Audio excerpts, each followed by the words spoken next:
Well, it's important because this is how you're going to find consistency. This is how you're going to have that perpetual feeling of success. So at any given moment, when someone asks you if you are having success, you can answer that categorically that you are absolutely having success, that you are having success and you feel like you're having success. It gives a level of certainty that at any given moment, you know you're on the right track. I'm Ian Hawkins, and this is Sport is Life. The purpose of sport, as I see it, is to see your vision become a reality. Find your voice, create strong connections, and learn to trust your body.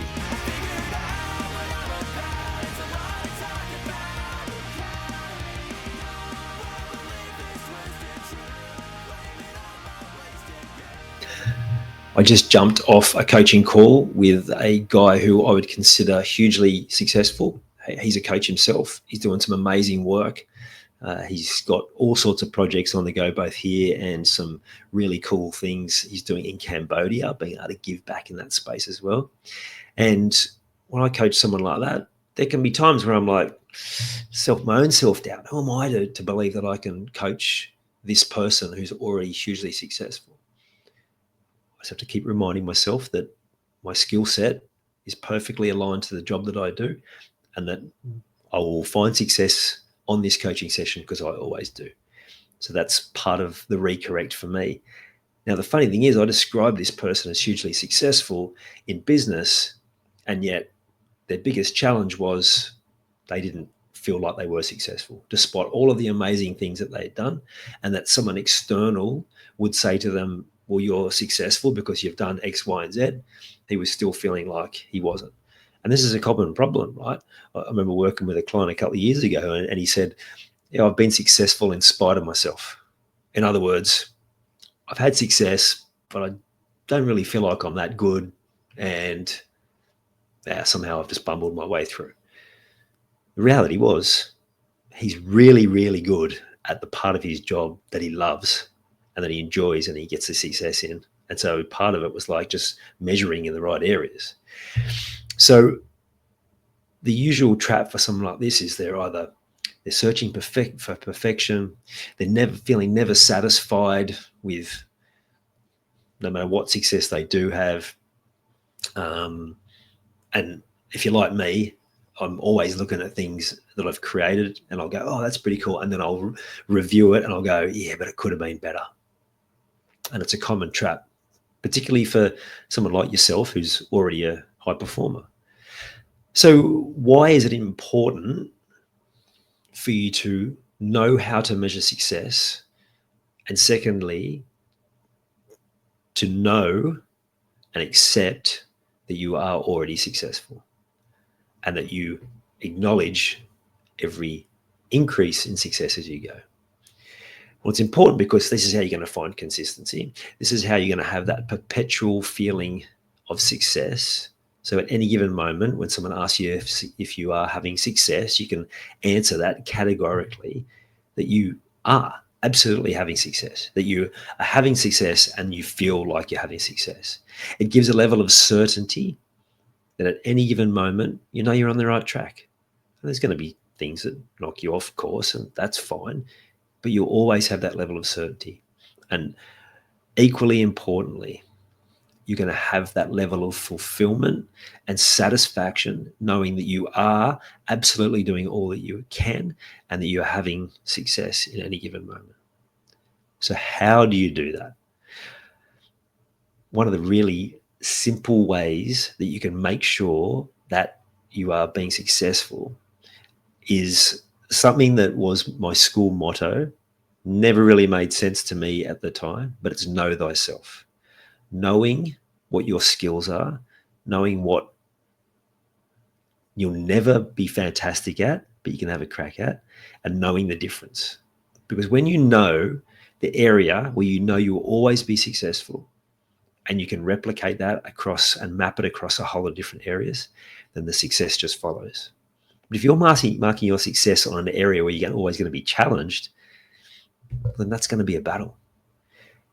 Now, I used to think this was only true in business, and that maybe in sport that there were you need to really spend a lot of time on your weaknesses, And to a certain degree, you need to bring some foundational parts up to a certain level. But I heard Pat Rafter talking about it, and he said, of course, you need to work on your weaknesses. But what I did was I just worked out what I did really good, and I just doubled down on that. So if you think about his career, the video was a bit of a tongue-in-cheek look at the fact that he's had all these records of being the number one player in the world, because it only lasted a week. So he's still the shortest number one, the shortest period of time as number one. He never lost a game because he never played a game. He basically, someone won somewhere else in the world that week, and he had he was knocked off the perch as number one. But it came back to him just knowing his game. He knew he was serve volley. He knew he had a certain way of playing, and he applied that to all different surfaces. And look at the success he had. And you could agree that if you put him next to Sampras or Agassi at the time, he didn't have the ability or the skill that they had yet. Look at the career that he forged. He won 2 Grand Slams. He made the Wimbledon final. He had success, and of course was well loved because he was true to himself. Second thing, it's important to measure success daily.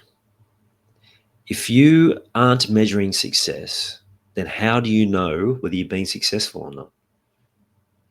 Seems simple, right? But how often do you do it? How often are you just continuing to chase this arbitrary flag that you're moving towards, and then even as you tick the next thing off, you're not pausing to acknowledge the success? Well, you're never going to be successful if you're not doing that. So you've heard me talk about having a journal every single day, recording your wins, minimum 3 wins. And the question that came back from the person I was coaching was, what if I don't feel like I've had any wins? And I said, well, your win for that day, one of them will be the usual daily fitness routine that you do. Through his own words, he's very disciplined at that. He always makes sure he does it. That's your win. The next day, consciously and subconsciously, every part of you will be like, I don't want to write that again tomorrow. I want to write something better. And so that you'll take that energy into your day. You'll take that energy of wanting more success than that. And then when you write that down the next day you'll be like, okay, how can we be better again the next day? It doesn't guarantee that you will be, but just having that measure of success. It's what takes you from that place of having that feeling of gratitude, which is fantastic looking back, but also pushing yourself to what you want to achieve in the future. Recording your wins and celebrating them is that gateway to bring the two together, the gratitude and the pushing the boundaries. Important to celebrate too. Pause and celebrate, even if that celebration is just you having some moment of self-awareness to go, well, that was actually a pretty good day, or wow, that was a pretty good week. So there's 2 things. And the third thing is get yourself a coach. Find someone to externalize to who's going to point you in the right direction. The example I always use, the great man, Roger Federer, he had coaches nearly the whole way through, but he had a 6-month period where he was already absolutely killing it. He was number one, and he decided he wasn't going to have a coach, and he only lasted 6 months because he just realized that he wasn't able to get better.